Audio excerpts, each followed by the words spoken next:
এসালামরা কেন সিঙ্গাপুরে অ্যাকাউন্ট করে? কারণ তারা কোনো তথ্য আপনাকে দিবে না, সব তথ্য গোপন এবং তারা আপনাকে কোনো তথ্য দিতে বাধ্য না। সেই জন্য তারা সিঙ্গাপুরে অ্যাকাউন্ট করে। Offshore account, offshore trust, offshore banking, virtual trust, তারা সমস্ত টাকা পয়সা অফশোর অ্যাকাউন্টে লুকিয়ে রাখে, পাচার করে। আপনি কেউ বলবে না এসালাম কি করছে, কেমনে করছে, কবে করছে, কত ডলার আনছে, কেমনে পাচার করছে, কোথায় রাখছে, কার কাছে রাখছে, কোন ব্যাংকে রাখছে, আপনি সব জানেন। কি তারপরে বলবে না? সব জানেন, আপনি সব খবর জানেন কোন ব্যাংকে, কিন্তু আপনি বের করতে পারবেন না। তারা আপনাকে বলবে না। That's the way the law is set. সেই জন্য তারা সিঙ্গাপুরে অ্যাকাউন্ট করে, রেজিস্টার করে, ট্রাস্ট করে, অফশোর করে, দেশে করে না। আপনাকে তথ্য দিবে না, আপনি ফেরত পাবেন না, একটা ডলার পাবেন না। যত চেষ্টা করেন, যতই আপনারা টকশো করেন, দুদক, মামলা, আদালত, ভিকটিম, ব্যাংক, কেউ আপনারা এসালামের কোনো টাকা ফেরত পাবেন না। এই টাকা অফশোর অ্যাকাউন্টে আছে সিঙ্গাপুরে। কোথায় পাচার হয়েছে, কার কাছে আছে, কেমনে করছে, কবে করছে, কত ডলার করছে, কোন ইনফরমেশন আপনাকে দিবে না ব্যাংক। আপনি জানেন এখানে আছে, আপনার হাতে সব তথ্য আছে। ব্যাংকে গেলেন, জিজ্ঞেস করলেন, কিন্তু তারা বলল sorry, I don't know who S Alam is. That's the way the law is set. এসালামের কোন তথ্য, তার সম্পর্কে কোন রকম ইনফরমেশন আপনাকে তারা দিবে না। তারা বলবে I am sorry, we don't know what you talking about. আপনি কি বলেন বুঝতেছি না। আই এম সরি, আপনি খুব জান আমরা এসালামকে চিনি না, অথচ আপনি জানেন এই ব্যাংকে অ্যাকাউন্ট আছে। Because the law is set up in this way, যে ব্যাংক কোন তথ্য আপনাকে দিতে বাধ্য নয় for a long period of time. হয়তো তার মরার পরে, কিন্তু মরার আগে না।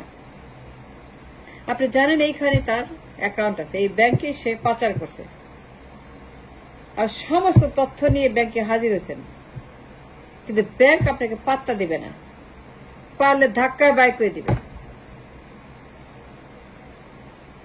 এসালাম ইজ স্মার্ট, সে তার কোনো তথ্য শেয়ার করবে না আপনার সঙ্গে। সেই জন্যই দেশে অ্যাকাউন্ট করে নাই, ব্যবসা রেজিস্টার করে নাই, ট্রাস্ট খুলে নাই, কর্পোরেশন খুলে নাই, তার সমস্ত অ্যাকাউন্ট অফশোরে। Offshore account is invisible, unknown, unseen, virtual. আপনার কোনো অ্যাক্সেস নেই, আপনি চাইলেও সেখানে হস্তক্ষেপ করতে পারবেন না। আপনি তো জানেন এইখানে তার অ্যাকাউন্ট, এই রাস্তায়, এই ব্যাংকে, এই কর্নারে, এই যে অ্যাড্রেস, ভার্চুয়াল অ্যাড্রেস, আপনি খবর পাইছেন, আপনি সব জানেন এই অ্যাড্রেসে আছে।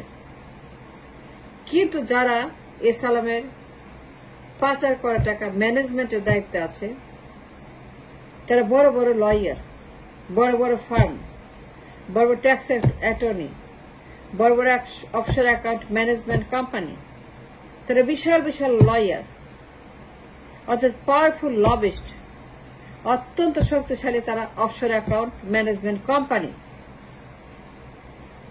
তারা এসালামদের মতো ক্লায়েন্টদেরকে সার্ভিস দেয়, এসালামদের বিলিয়নদেরকে তারা কোন ইনফরমেশন দিবে না, তাদের খবরই পাবেন না। জার্মানির তারাকে, কারা তার টাকা ম্যানেজ করে, কারা তার ফার্ম, সে ফার্মগুলা কোথায়, কোত্থেকে করে, সিঙ্গাপুর থেকে না আমেরিকা থেকে, না কানাডা, না সুইজারল্যান্ড, না মালয়েশিয়া, নাকি অস্ট্রেলিয়া, নাকি ইংল্যান্ড, আপনি খবরই পাবেন না। এই কোম্পানি কোথায়, এই ব্যাংক কোথায়, এই ম্যানেজমেন্ট কোম্পানি কোন দেশ থেকে অপারেট করে, যারা তার পাচার করা টাকা, এদের কোনো খবর আপনি কোনোদিনও পাবেন না। তার ইনভিজিবল আননোন খুঁজে পাবেন না।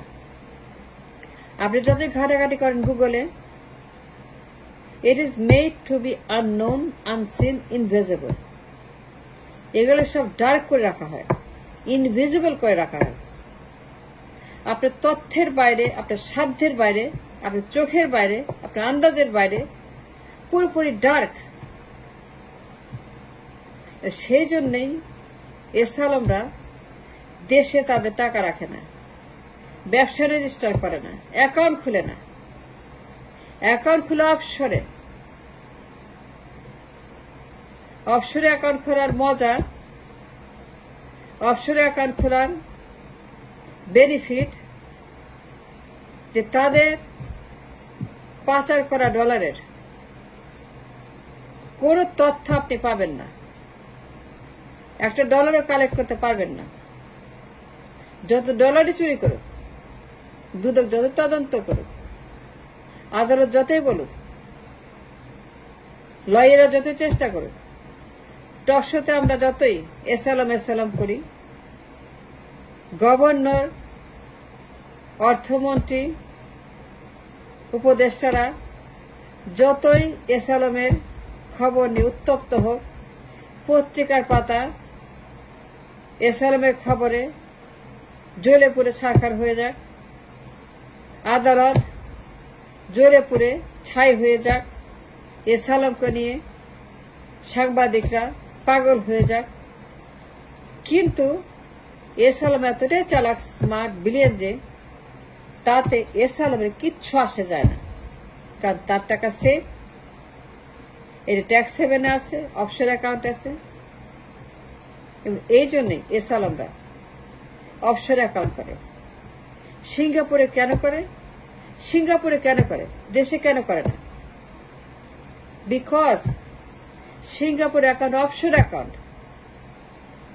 এই অ্যাকাউন্টে আপনার কোনো অ্যাক্সেস নেই, কোন লোক আপনার কোনো তথ্য দিবে না। আর যতই চেষ্টা করেন, মামলা করেন, রায় পান, ভয় দেখান, কিন্তু তাদের টিকিটেরও খবর আপনি কেউই পাবেন না। এসালামের টাকা একটা টাকা আনতে পারবেন না। সব টাকা অফশোর ম্যানেজমেন্ট কোম্পানির কাছে আছে। এই টাকার খবর আপনি জানবেন না, কোথায় আছে, কার কাছে আছে, কার অ্যাকাউন্টে আছে, কোনো খবর পাবেন না, একটা টাকা আনতে পারবেন না। এবং সেই জন্যই তারা দেশে না করে এই সুবিধা পাওয়ার জন্য সিঙ্গাপুরে তারা অ্যাকাউন্ট করে, অফশোরে অ্যাকাউন্ট করে।